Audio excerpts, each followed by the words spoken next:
한방에서는 손목의 맥을 살피는 맥진이 가장 유명하지만 설진이라고 해서 혀의 상태를 보고 오장육부의 건강을 짐작하는 진단법이 있습니다. 혓바닥 위의 설태는 아무리 제거하려고 해도 인체 내부의 기능이 정상화되기 전까지는 3시간이면 다시 생겨버립니다. 혀는 가장 민감하게 인체의 현재 상황을 반영하고 전신 혈액순환의 통로이면서 뇌의 상황까지 알려주는 스크린입니다. 따라서 혀를 살펴보면 지금 나의 건강 상태를 알 수 있습니다.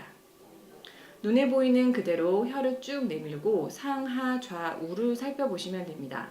혀 자체의 색깔이 어떤지를 일단 보시고 백태의 색깔을 보시면 됩니다.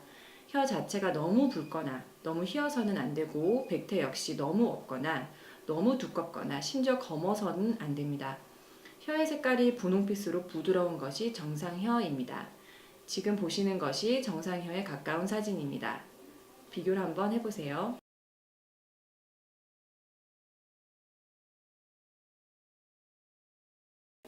이것보다 더 진하거나 연하거나 보랏빛으로 어둡거나 백태가 많은 것은 몸에 이상이 있다는 것입니다. 이 사진에서 보는 것처럼 혀 안에 우리 몸의 오장육부를 배속시킬 수 있습니다. 그래서 혀를 보면 우리 몸에 어디가 안 좋은지를 알 수 있는 것입니다. 예를 들어 혀의 가운데가 움푹 파인 균열이 보이면 척추가 좋지 않고 위장에 염증이 있을 가능성이 높습니다. 자궁과 방광이 좋지 않을 경우에는 혀 뿌리 근처, 즉 혀의 깊숙한 부분에 백태가 두껍게 끼면서 균열이 보이게 됩니다. 사진에서 보시는 것처럼 한약 치료 이후에 혀 상태를 비교해 보시면 그 차이가 크게 드러납니다. 혀는 수시로 관찰하시는 것이 좋은데 혀의 색깔이 너무 연하면 빈혈일 가능성이 높습니다. 빈혈이라면 자주 어지럽고 머리카락이 잘 빠지면서 입이 마릅니다. 또 입맛이 떨어지고 쉽게 피로감이 옵니다. 혀의 색깔이 너무 진하고 보라색이라면 어혈이 있을 가능성이 많습니다. 실제로 허리, 어깨에 만성 통증이 있을 경우에 여자의 경우 월경이 순조롭지 않을 경우에 덩어리가 많으면서 월경통이 있을 경우에 그렇습니다. 백태가 두꺼울 경우에는 소화장애를 의심할 수 있습니다. 소화가 잘 안 되고 더부룩해지면서 위염이 심해지면 백태가 더욱 두꺼워지게 됩니다.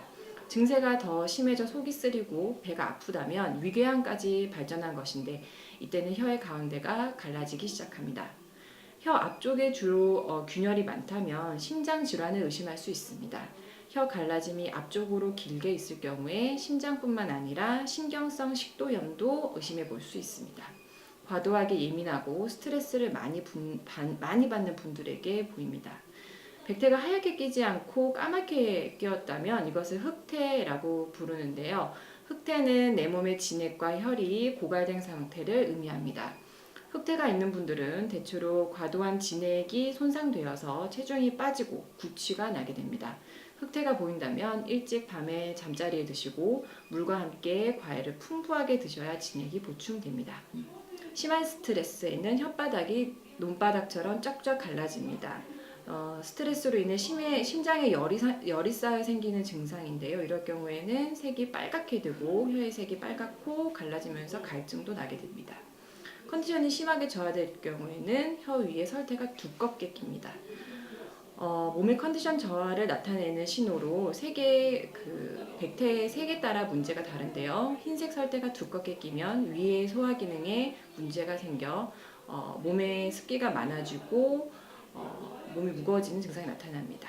노란 설태는 색이 진해질수록 몸에 열이 많은 것을 의미하면서 변비나 간질환이 있는 것을 의심해 볼 수 있습니다.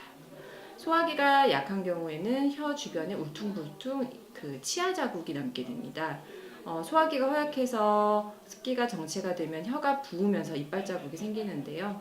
이때는 뱃속에서 소리가 나거나 설사를 하거나 머리가 어지럽거나 속이 메스꺼운 증상을 동반합니다. 설태가 거의 없는 경우도 보실 수 있는데 그때는 혈액 부족을 의미합니다. 혈액이 부족해지면 머리가 멍해지고 어지러움이 발생하면서 혀에는 설태가 거의 끼지 않는 증상이 나타납니다. 면역력 저하가 되었을 경우에는 실제로 백태에 구멍이 생깁니다.